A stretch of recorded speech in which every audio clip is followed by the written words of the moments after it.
Good morning student. Chapter 16 water a resource we can't live without. Water एक ऐसा resource है जिसके बिना हम अपने जीवन की कल्पना नहीं कर सकते हैं। Water an important natural resource. Water हमारे लिए बहुत ही महत्वपूर्ण नेचुरल रिसोर्स है। Life is impossible without water. जीवन पानी के बिना बिल्कुल संभव नहीं है। Water makes up about 60% of human bodies weight. जो वाटर है वो ह्यूमन बॉडी का वेट का 60% होता है and play a vital role in metabolic reaction taking place within a body. जो हमारे शरीर में मेटाबॉलिक रिएक्शन यानी चयापचय की प्रक्रिया जो होती है उसमें वो एक मुख्य भूमिका निभाता है। Water is required for domestic purposes like drinking, cooking, cleaning and also for industrial usage on large scale. Water को हम डोमेस्टिक पर्पस के लिए यूज़ करते हैं, जैसे ड्रिंकिंग, कुकिंग, क्लीनिंग और इंडस्ट्रियल यूसेज यानी कारखाने में, फैक्ट्री में जो यूज़ होते हैं पानी। तो इस तरह से देखे जाए तो वाटर हम बहुत ही ज़्यादा मात्रा में और बहुत ही महत्वपूर्ण तरीके से उसको यूज़ करते हैं। Generation of hydro electricity. Hydro electricity हम किसको बोलेंगे? पानी से उत्पादित बिजली, जल विद्युत बोलते हैं वो। और दूसरा है इरिगेशन, सिंचाई के लिए। ये दोनों के लिए भी पानी की बहुत ज़्यादा आवश्यकता होती है, या फिर हम ये कहें कि इसके बिना, पानी के बिना ये दोनों चीज़ें संभव है ही नहीं।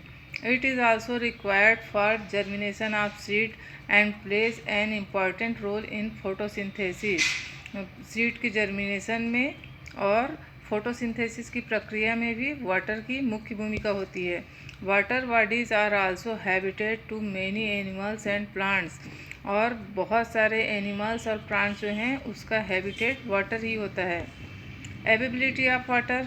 मोर than 97% of earth's water is found on earth in form of large ocean. जो अर्थ का 97% ऑफ वाटर है वो कहाँ हमको मिल रहा है? ओशन में मिल रहा है। This water is rich in salt and called salty water. आप लोगों ने सुना होगा कि समुद्र का पानी बहुत नमकीन होता है, बहुत खारा होता है, मतलब साल्टी होता है। वो इसलिए क्या होता है? Therefore it is not fit for human और एग्रीकल्चरल यूजेस। इतना ज़्यादा नमकीन होता है, इतना ज़्यादा सॉल्टी होता है कि उसको हम पीने के लिए, खाने के लिए यूज़ नहीं कर सकते और ना ही एग्रीकल्चर के लिए यूज़ कर सकते हैं। About 30% of water available on earth is fresh water. 35% water ही जो है अर्थ में वो फ्रेश वाटर है। इट इज़ वेरी लेस, और जो बहुत कम है हम लोग के लिए।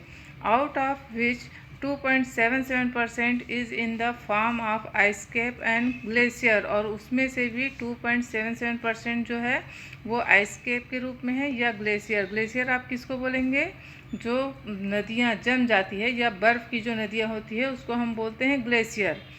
Soil as underground water, it is about 3/4 of all fresh water. और ये सारी चीज़ें जो है वो फ्रेश वाटर का 3/4 है।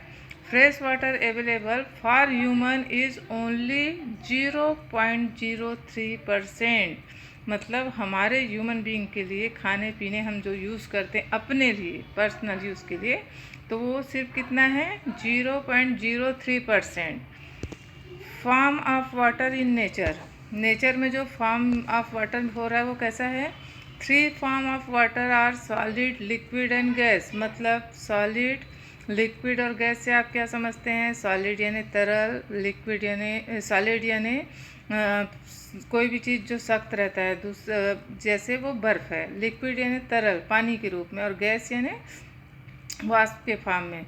Ocean water which is salty changes to fresh water as the huge amount of evaporation from ocean surface forms cloud and precipitation as rain or snow। जो ओशन का पानी है, समुद्र का जो पानी है वो बहुत ज़्यादा मात्रा में इवापोरेट होता है, फिर वो क्लाउड में जाता है और वापस वो रेन या स्नो के रूप में वापस आता है। The rain over the land mass are stored in lakes, rivers, dams and also replenish the groundwater. Snow melts to become water and flows in the river. Snow जो है वो मेल्ट होके क्या हो जाता है? वाटर बनता है, वो नदियों में बहता है। Water from rivers, lake and oceans keep on evaporating. यहाँ एक चीज़ देखिए, वाटर फ्रॉम रिवर्स, पानी जो है नदी का, लेक्स यानी झील का, और ओशन यहाँ से इवापोरेट हो रहा है। एंड अगेन क्लाउडनेस, मतलब एंड अगेन कंडेंसेशन, मतलब वहाँ से वो इवापोरेट हो रहा है, फिर कंडेंसेशन हो रहा है। This continuous circulation of water between land water bodies and atmosphere is water cycle. एक चीज़ आप देखे होंगे, बर्फ़ के रूप में हैं, ग्लेशियर्स हैं।